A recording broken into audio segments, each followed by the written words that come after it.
আসসালামু আলাইকুম সবাইকে। আমি ব্ল্যাক ফ্রাইডের ছাড়ে একটি এসএসডি কার্ড কিনেছি আমার ল্যাপটপের জন্য। আপনারা দেখতে পাচ্ছেন Samsung SSD 970 Evo Plus NVMe M2 SSD card. এটি কিনতে আমার খরচ পড়েছে বাংলাদেশি টাকায় 11,500 টাকা মতো। সো আমি আজকে এটা আনবক্সিং করে দেখাবো এবং আপনাদেরকে আরও দেখাবো যে কিভাবে এইচপি ল্যাপটপে এসএসডি কার্ডটা ইনস্টল করতে পারেন। এখানে দেখতে পাচ্ছেন যে একটা স্টিকার দিয়ে ওরা এই বক্সটা সিল করে রেখেছে এবং স্টিকারের উপরে কিছু ইনফরমেশন আছে, কনফিগারেশন ইনফরমেশনগুলো এবং সিরিয়াল নাম্বার, অন্যান্য ইনফরমেশনগুলো আছে। সো এটা স্যামসাং এর 1 টেরাবাইট 970 ইভো প্লাস। আপনি দেখতে পাচ্ছেন দুটো টুল আমি এখানে ব্যবহার করব আমার ল্যাপটপে এটা ইনস্টল করার জন্য। সো আমি আজকে আমার ল্যাপটপ খুলে এটা কিভাবে ইনস্টল করতে হয় সেটা দেখিয়ে দিব আপনাদের। আপনারা দেখতে পাচ্ছেন যে ছোট দুটো টুল আমার এখানে রয়েছে, যে দুটো আমার আসলে ল্যাপটপের ব্যাক কভারটা খুলতে ইউজ করা লাগবে। এবং বক্সের এখানে আরেকটি কালো টেপ রয়েছে, সো আমি এটা খুলবো। আমি এখন আমার এসএসডি কার্ডের বক্সটা আনপ্যাক করছি।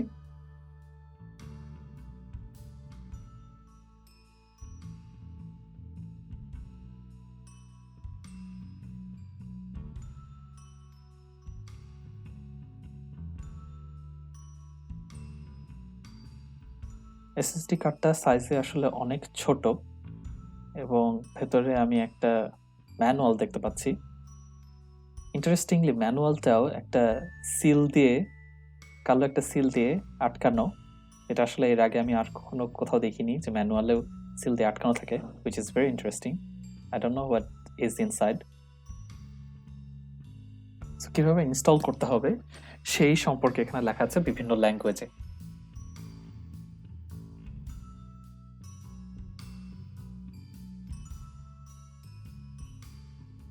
সো এখানে ডাউনলোড স্যামসাং ম্যাজিশিয়ান নামে একটা লিফলেট মতো আছে, দেখতে পাচ্ছি।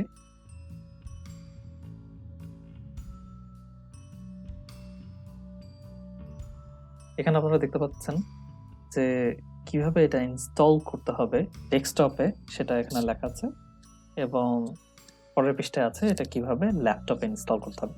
সো ইনস্টলেশন প্রক্রিয়াটা এখানে লেখা আছে।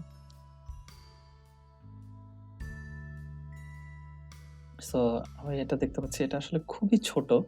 দেখতে পাচ্ছেন যে একটা খুব সম্ভবত একটা আঙ্গুলের সমান হবে। ইন্টারেস্টিংলি এটা 1 টেরাবাইট এবং এটার ক্যাপাসিটি হলো 3300 MBPS, রাইটিং স্পিড রয়েছে এবং 3500 MBPS রিডিং স্পিড রয়েছে। সো চলুন আমি এটা এখন আমার ল্যাপটপে ইনস্টল করে আপনাদেরকে দেখাবো। সো প্রথমে আমার ল্যাপটপের ব্যাক কভারটা আমাকে খুলতে হবে। আমার ল্যাপটপের ব্যাক কভারে 6টি স্ক্রু রয়েছে, মোট মিলে 7টি। সো এই 7টি স্ক্রু আমাকে খুলে রাখতে হবে।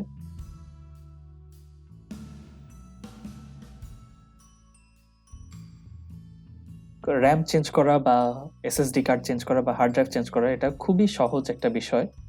সো আমি এটা আজকে আপনাদেরকে করে দেখাচ্ছি। এখানে আসলে ভয় পাবার কোনো কিছুই নেই, জাস্ট প্রসেসগুলো ফলো করলে ইটস সুপার ইজি। এখন আমি আমার ল্যাপটপের ব্যাক কভারটা খুলছি। এখন আমাকে প্রথমে এই যে ব্যাটারিটা দেখতে পাচ্ছেন, এই অংশটা হলো আমার ল্যাপটপের ব্যাটারি। সো প্রথমে আমার এই ব্যাটারিটা খুলতে হবে। ব্যাটারির চারিদিকে আসলে 6টি স্ক্রু রয়েছে, এই 6টি স্ক্রু আমাকে আবার খুলতে হবে। যে কোনো কিছু চেঞ্জ করতে হলে প্রথমে আসলে ব্যাটারিটা খুলে রাখা অত্যাবশ্যক, কারণ ব্যাটারি থেকে আসলে আপনার পুরো ল্যাপটপে পাওয়ার যায়। সো ল্যাপটপটা প্রথমে আসলে পাওয়ার থেকে বের করতে হবে। এবার আমার এসএসডি কার্ডটা চেঞ্জ করার পালা। এখানে দেখতে পাচ্ছেন আমার হার্ড ড্রাইভটা, যেটা সাটা হার্ড ড্রাইভ। আমার এই ল্যাপটপে আসলে একটা এসএসডি কার্ড এবং একটা সাটা হার্ড ড্রাইভ আছে, দুটোই একসাথে রয়েছে। সো আমি আজকে দেখাবো যে আমার এসএসডি কার্ড চেঞ্জ করার জন্য, বাট আমার আসলে হার্ড ড্রাইভটা খুলে রাখতে হবে, কারণ 1 টেরাবাইট এসএসডি কার্ড চালাতে হলে আমার আসলে সাটা হার্ড ড্রাইভটা ইউজ করা যাবে না। আমার ল্যাপটপের ম্যানুয়ালে এটা লেখা রয়েছে, কারণ আমার এখানে সাটা হার্ড ড্রাইভটা 1 টেরাবাইট এবং এসএসডি কার্ড যেটা রয়েছে সেটা হলো 256 গিগাবাইটস। আমি only 1 terabyte SSD card maximum use করতে পারবো। আমি যদি 1 টেরাবাইট এসএসডি কার্ড ইউজ করি তাহলে আসলে SATA ড্রাইভটা আমি ইউজ করতে পারবো না। যার কারণে এটা আমি আসলে খুলে রাখছি এখন। এখন আমি আমার এসএসডি কার্ডটা খুলে দেখব। সো এসএসডি কার্ড এবং RAM দুটোই আমার এখানে একটা এক্সট্রা লেয়ার দিয়ে ঢেকে রাখা রয়েছে এবং আপনারা দেখতে পাচ্ছেন এইটা হলো আমার বর্তমান এসএসডি কার্ড এবং এই দুটো হলো RAM। সো এখানে একটা স্ক্রু দিয়ে এসএসডি কার্ডটা আমার ল্যাপটপের মাদারবোর্ডের সাথে লাগানো রয়েছে। সো প্রথমে এই স্ক্রুটা আমাকে খুলতে হবে।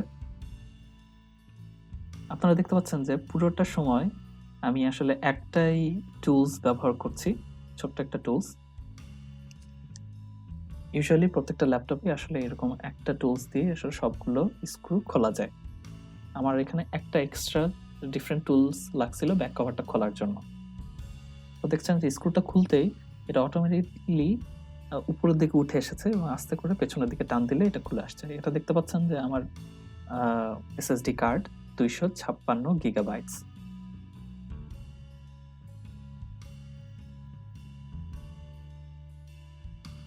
তো আমার নতুন যে স্যামসাং 970 ইভো প্লাস আমি লাগিয়ে দেখাবো আপনাদেরকে। দুটোরই সেম সাইজ, বাট আপনারা দেখতে পাচ্ছেন যে পিনের জায়গাটা একটু ডিফারেন্ট। সো এটা এখন আমি সুন্দর করে বসিয়ে দিচ্ছি, ঠিক হুবহু আগের মতোই। পিন লাগানোর যে জায়গাটা সেখানে আমি অ্যাটাচ করে দিলাম এবং আমার এখন স্ক্রুটা পুনরায় আমার লাগিয়ে দিতে হবে। সো আমি এখন স্ক্রুটা লাগিয়ে দিচ্ছি।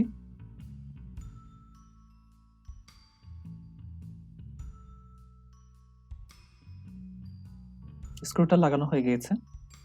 সো আমি প্রথমে ব্যাটারিটা লাগিয়ে দিব।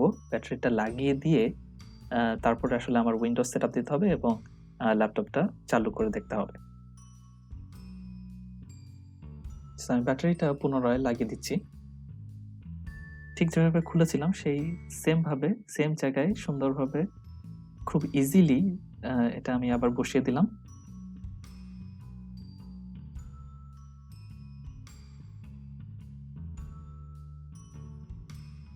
আমার RAM এবং SSD কার্ডের যেই কাভারটা রয়েছে সেই কাভারটা আমি এখন লাগিয়ে দিব।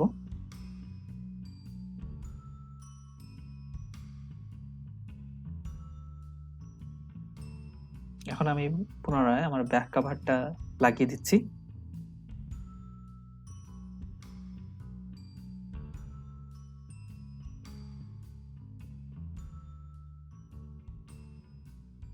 সো আপনারা দেখলেন এতক্ষণ যে আমি কিভাবে আমার SSD কার্ডটা চেঞ্জ করলাম। আপনাদের কোনো প্রশ্ন থাকলে কমেন্ট বক্সে জানান। আমি চেষ্টা করব আপনাদের প্রশ্নগুলোর উত্তর দিতে। ভিডিওটি ভালো লাগলে লাইক দিতে ভুলবেন না। আসসালামু আলাইকুম।